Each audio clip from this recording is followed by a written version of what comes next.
Buenos días. Hoy vamos a entrevistar en Casting Strategies a Adam Butler. Adam, bueno, en principio una de las oportunidades que nos da este formato que estamos haciendo para entrevistar a inversores americanos nos permite que entre unos y otros podamos conectar con diferentes inversores y diferentes posibilidades, y Cory Hofstein nos dio la oportunidad de entrevistar a Adam Butler, con lo que estoy muy agradecido a Cory y muy agradecido a Adam, y hoy vamos a entrevistarle a él. Voy a cambiar a inglés para que Adam me pueda entender y vamos con la entrevista, ¿vale? Adam cuenta con 15 años de experiencia en gestión de inversión, 12 años como gestor de cartera y se encarga principalmente de la investigación para la gestión de carteras de inversión en la empresa Resolve Asset Management. Es autor principal de distintas publicaciones de investigación, varios libros blancos y el libro Adaptive Asset Allocation: Dynamic Global Portfolios to Profit in Good Times and Bad.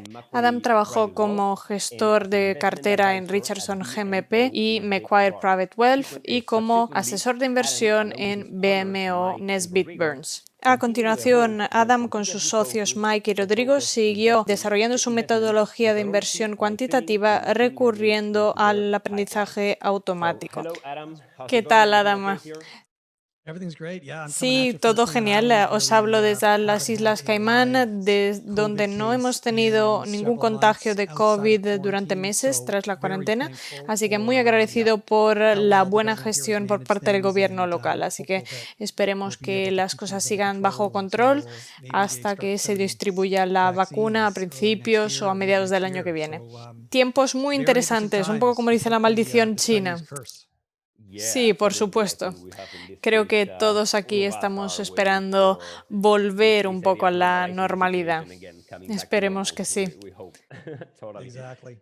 Bueno, la primera pregunta es, cuéntanos un poco sobre tu experiencia y cómo entraste en el mundo financiero. Empecé con una competición de inversión en la universidad. En realidad era un programa de psicología, pero yo por alguna razón estaba interesado en acciones y acabé ganándolo con una competición de negociación de acciones. Lo hice con negociación en masa de opciones de tecnología. Era el año 1996. Se publicó un artículo al respecto en un periódico local. Luego me apunté a otra competición. Ahí llegué tercero. Esa era una competición a nivel nacional y periódicos más grandes hablaron también del tema. Conseguí una entrevista para el patio de operaciones con uno de los bancos más grandes de Canadá y ahí conseguí mi primer trabajo como agente bursátil posición junior y estuve ahí un par de años. Ahí aprendí una dura lección de correr demasiado riesgo concentrado. Dejé el negocio durante un tiempo, me dediqué a sacar mi certificación de analista financiero, estudié programación informática y luego volví 5 años después con esta certificación de analista financiero recién sacada y me convertí en gestor de cartera para patrimonios de clientes particulares. A lo largo del tiempo desarrollé distintas ideas sobre cómo gestionar de forma efectiva la cartera respecto a la manera habitual y fundé una empresa en esos principios en 2015. Muy interesante. Bueno, adelante. ¿Puedes contarnos, Adam, qué hace Resolve Asset Management? Si puedes resumir cuál es tu trabajo dentro de la empresa y cuál es el planteamiento de tu empresa hacia el mercado, cuáles son tus ofertas hacia los clientes. Cuando gestionaba el patrimonio de particulares, empecé sobre todo como seleccionador de títulos con macro temas globales. Me basaba sobre todo en ellos. Uno de los temas principales en aquel momento era el crecimiento de la clase media con Brasil, Rusia, India, China, los países BRICS. Y hubo una época muy positiva para mí gestionando el patrimonio de particulares entre 2006 y mediados de 2008. Me encontraba en el lado positivo del sistema bancario en términos de operaciones a corto plazo, el sector inmobiliario, pero estos dos colapsaron. Y luego me encontraba en el lado equivocado del sector de los mercados emergentes y de las materias primas. 2008 fue un año muy malo para mí y me llevó a replantearme mi método hacia el mercado. Empecé más o menos por esa época a leer los libros de Nassim Taleb, Philip Tetlock, James Montier y la literatura de finanzas comportamentales. Me sorprendió sobre todo el concepto de la falacia narrativa y como la describe Nassim Taleb, y el libro Expert Political Judgment de Philip Tetlock, no sé si lo conocéis. Sí, sí, sí. Y lo que me sorprendió de ese libro es que él se dedicó más o menos unos 20 años entrevistando a unos 200 expertos de distintos sectores para determinar su capacidad de previsión en distintos ámbitos complejos y ambiguos. Después de 18.000 observaciones en ámbitos muy variados, agregó los resultados y consiguió distintas conclusiones. Una de ellas es que ningún experto era capaz de prever de forma mucho más precisa que si hubiera adivinado simplemente al azar. Incluso juntando grupos de expertos, vemos en este libro que incluso cuando los juntaba con determinadas características, a veces sí conseguían mejores resultados que el azar, pero no era muy habitual. Así que, en general, su investigación me convenció de que esa idea de prever los mercados para generar alfa no tenía mucho sentido. Mientras tanto, además de ese estudio de expertos, llevó a cabo varios métodos estadísticos, como por ejemplo la regresión, y vio que estos métodos estadísticos bastante sencillos conseguían prever con bastante mejor precisión lo que hacían los expertos de forma individual o en grupo. Y las previsiones también eran más precisas que si se hubieran hecho al azar. Mientras tanto, estaba leyendo también artículos sobre las estrategias sistemáticas y me replanteé completamente mi método para enfrentarme al mercado.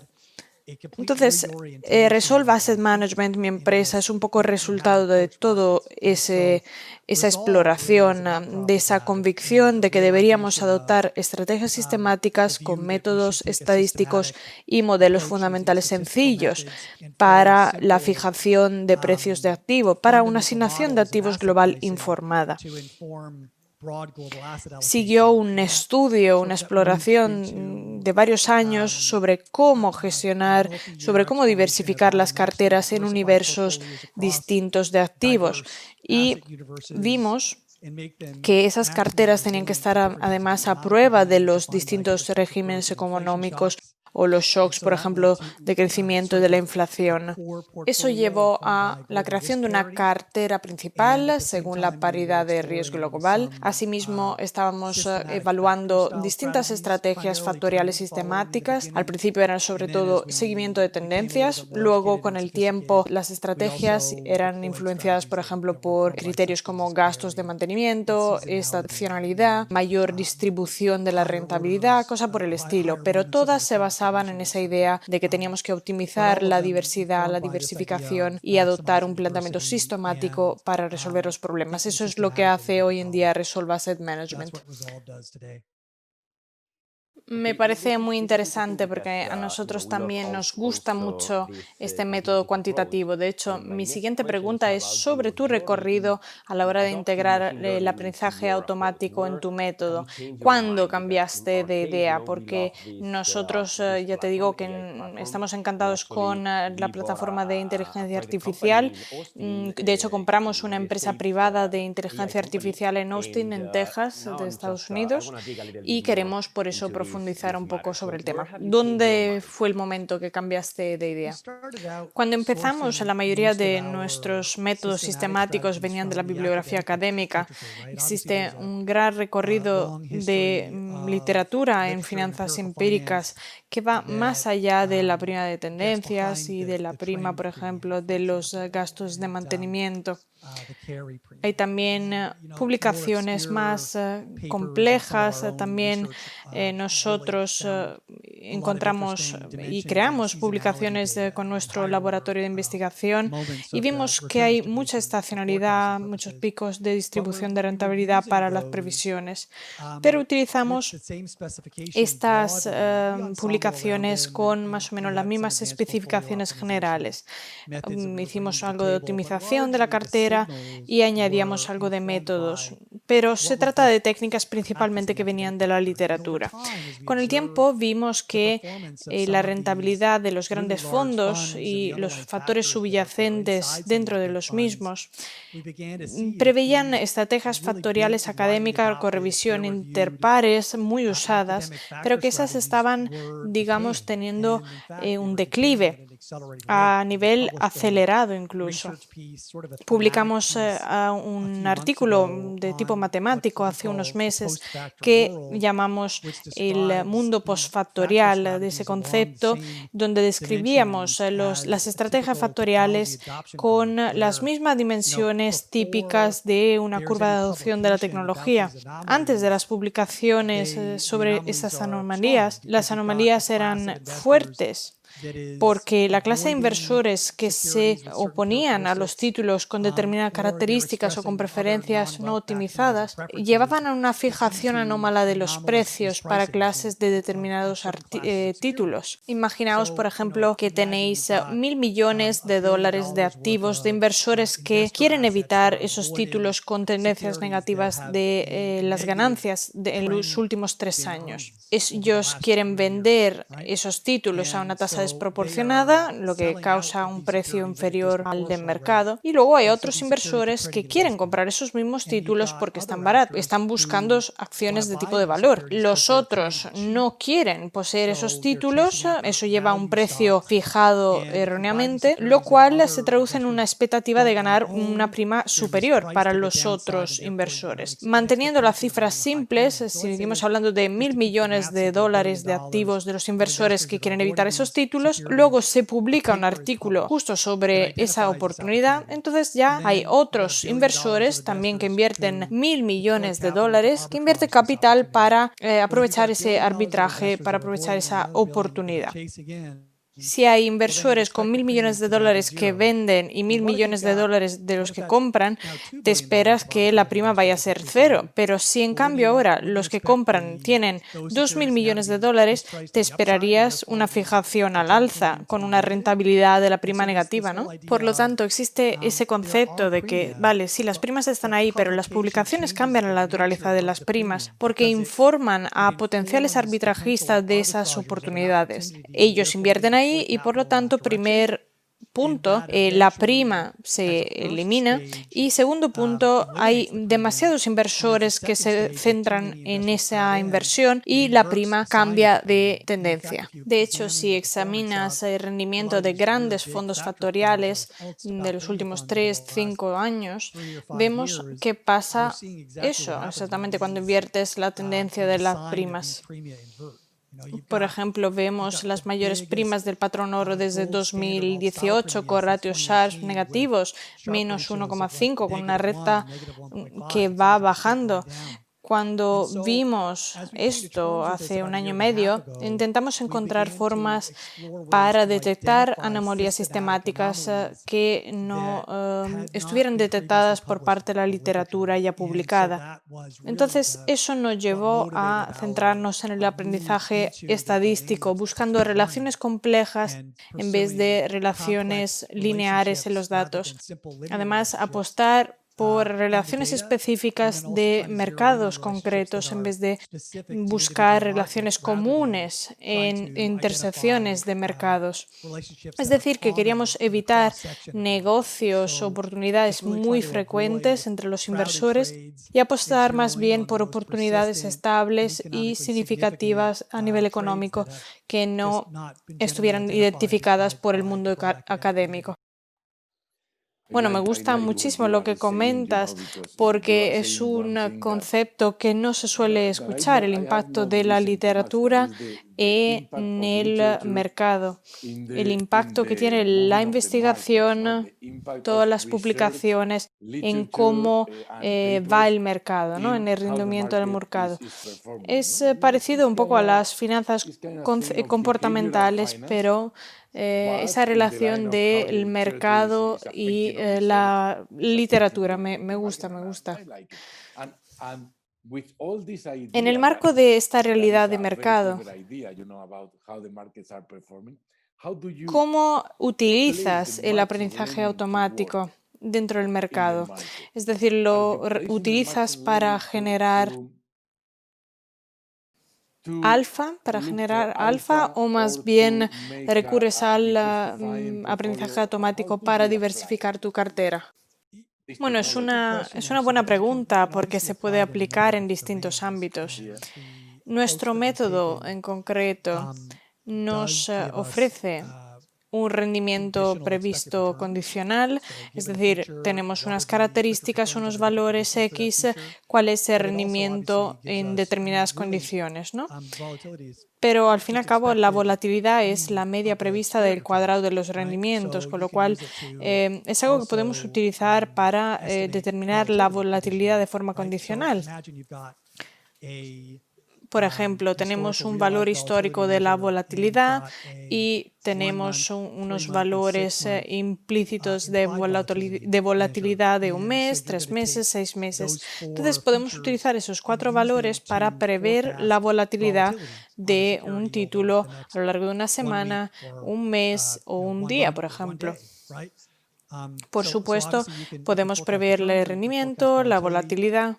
Existen también distintos tipos de aprendizaje y podemos utilizarlo para prever, por ejemplo, la covarianza. No hemos trabajado mucho en ese ámbito, la verdad, pero tan solo la volatilidad histórica es prácticamente autoexplicativa, es una buena estimación para realizar previsiones.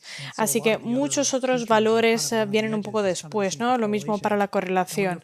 Cuando desarrollas una cartera, errores, estimaciones de la volatilidad, las correlaciones a nivel de cartera no tienen un gran impacto. Siempre y cuando el orden esté bien, tu cartera estará bien. El impacto más importante es la estimación de la media. Ahí es donde nos centramos sobre todo. Luego, con respecto al frente del aprendizaje automático, no hemos utilizado un aprendizaje automático que utilice cualquier valor y convolución en una matriz infinita prácticamente para luego buscar relaciones. Porque la dimensión del problema es demasiado grande. Tenemos ahí un problema de escasez. Entonces, en mi experiencia, el aprendizaje automático es muy útil, pero necesita de un profesional que conozca bien ese sistema, que conozca las características útiles y sepa distinguirlas de las que no lo son. Quizás tú no conoces las relaciones exactas o la naturaleza de esas relaciones, el nivel de complejidad, la función específica, pero sabes que esas características tienen una función para explicar las previsiones de rendimiento para los mercados.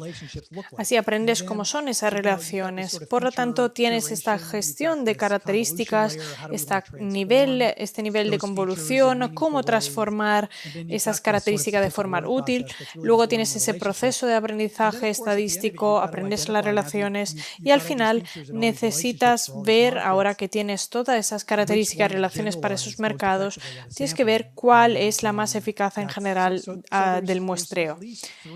Entonces hay al menos 3 capas o quizás muchas más para el proceso, pero para ello necesitas experimentar y necesitas a un profesional experimentado. De verdad se trata de una sinergia entre hombre y máquina, más que lanzar esa cantidad enorme de datos sin contexto dentro de una caja negra y esperar que al final en el otro lado se saque mucho dinero de ahí. Sí, la idea de combinar el hombre y la máquina creo que es el punto clave. En nuestro caso hemos desarrollado justo un sistema parecido, recurriendo al aprendizaje automático, hemos llegado al mismo planteamiento, ¿no? Esa idea de combinar las dos partes. Para la cartera, para el desarrollo de la cartera, creo que ahí es donde tenemos que centrarnos. Es cierto que la generación de alfa no es tan sencilla, ese planteamiento directo, específico para generar alfa es complicado, no es pan comido, pero por lo general se trata de una oportunidad sin duda espectacular. Sobre todo la gente a la que le gusta mucho la estadística la encuentra como algo increíble. Y ahora viene mi última pregunta para ti. Si puedes, por favor, explicar un poquito más esos factores que has mencionado, ¿cuáles son? ¿De qué factores se trata? Forma parte del concepto del mundo postfactorial. La idea es que los factores no son nada menos que anomalías sistemáticas que persisten a lo largo del tiempo. La diferencia entre factores académicos respecto a los factores específicos que utilizamos nosotros es que los primeros son publicados por parte de autores fiables, por lo que reciben atención en revistas de gran importancia y así entran por la puerta de las grandes instituciones que luego convencen sus comités de inversión y sus juntas que deberían asignar presupuesto de riesgo a esos factores. Es como un efecto halo de las publicaciones académicas para estrategias factoriales tradicionales que nosotros, de hecho, queremos evitar. ¿Cómo lo hacemos? Pues lo hacemos evitando, ante todo, factores según o buscar factores según el rendimiento que tienen intersecciones de todos los mercados. No queremos nosotros, de hecho, esos factores que explican los rendimientos a lo largo de todos los títulos, todos los bonos, todas las materias primas. Si piensas, por ejemplo, en el seguimiento de las tendencias como una estrategia factorial sistemática, la puedes utilizar para todas las señales, las mismas señales de las tendencias en todos los mercados. Se trata de una relación o bien binaria. Ante todo, en ese caso tenemos una media, por ejemplo, móvil superior a la media, en ese caso tenemos rendimiento positivo, así que tenemos una exposición positiva, lo que se traduce en que normalmente se te asigna una unidad de presupuesto de riesgo que va a ese mercado. Si la media móvil es inferior, el rendimiento va a ser negativo, la unidad va a ser una unidad negativa que va a ese mercado, con lo cual se trata de una simple relación más 1 menos 1 de unidad de presupuesto de riesgo, o si no es una relación lineal. Cuanto más fuerte sea la tendencia, más será la asignación de presupuesto de riesgo. Así que la estructura de las relaciones suele ser simple, lineal o binaria. Nosotros queremos relaciones que son no lineares, más complejas y específicas normalmente para cada mercado. Queremos distintos tipos de tendencias, dinámicas de reversión a la media que pueden funcionar bien para bonos del tesoro, el oro o Standard & Poor's y pueden ser muy distintos entre ellos. Podemos utilizar información de tendencias, de gasto de mantenimiento, por ejemplo, del mercado del tesoro para declarar los rendimientos de Standard & Poor's de los siguientes días o semanas o el rendimiento del oro. Es decir, que nosotros apostamos por relaciones específicas. Buscamos ese nivel ideal de complejidad para equilibrar las transacciones sesgadas para cada combinación de las características del mercado. Creemos que tenemos un planteamiento bastante novedoso sobre cómo conseguir ese equilibrio positivo y esa seguridad de la sostenibilidad de las relaciones. Muy interesante sin duda. Bueno, simplemente como curiosidad te lo comento.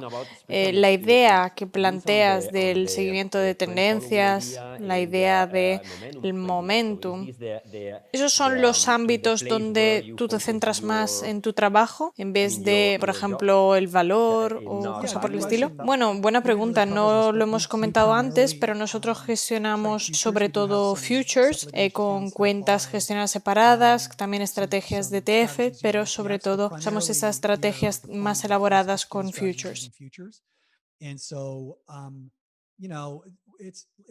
Como decía, se trata sobre todo de seguimiento de tendencias, todos los tipos de especificaciones de las tendencias, pero bueno, tampoco tiene que ser sobre ese ámbito. Puedes utilizar las tendencias, por ejemplo, de 20 días como valor, pero puedes utilizarlo para el oro, que es un valor invertido. De hecho, mejor si lo utilizas como señal de reversión a la media, probablemente una relación no lineal, ¿no? O de gastos de mantenimiento o estacionalidad, una estructura de volatilidad o correlación en distintos universos de activos, pero las expresamos sobre todo en macroespacios globales como futures. Vale, perfecto, lo entiendo. Lorenzo, ¿algo que quieras añadir? Lorenzo no está aquí. ¿Algo le ha pasado? ¿Lo hemos perdido? Pues sí, lo hemos perdido. Vale, pues no pasa nada porque íbamos a cerrar en todo caso la entrevista. Adam, ha sido un placer enorme contar contigo para el programa. Esta idea de hablar de la inteligencia artificial en el ámbito sistemático, sin duda tenemos que profundizarla. Tenemos que contactar contigo lo más seguro en el futuro, sobre todo porque nosotros nos dedicamos también a eso. Así que tenemos que seguir profundizando el tema. No sé si Lorenzo ahora quiere añadir algo más y si no, lo dejamos aquí. No, simplemente por mi parte tengo que darte las gracias. Me ha encantado esta idea de las finanzas comportamentales y sin duda es algo que voy a profundizar más, voy a estudiarlo más en detalle y me ha encantado esta idea del impacto que tiene la literatura en el mercado, así que otra cosa más que voy a estudiar. Así que muchas gracias por compartir tus ideas. El placer ha sido mío. Gracias por vuestras preguntas tan buenas. Pues muchísimas gracias a Adam por participar en nuestro show. Y nada, si os ha gustado, pues como siempre, suscribiros al canal, darle a like y compartirlo en redes sociales. Nos vemos en el próximo episodio. Hasta la próxima.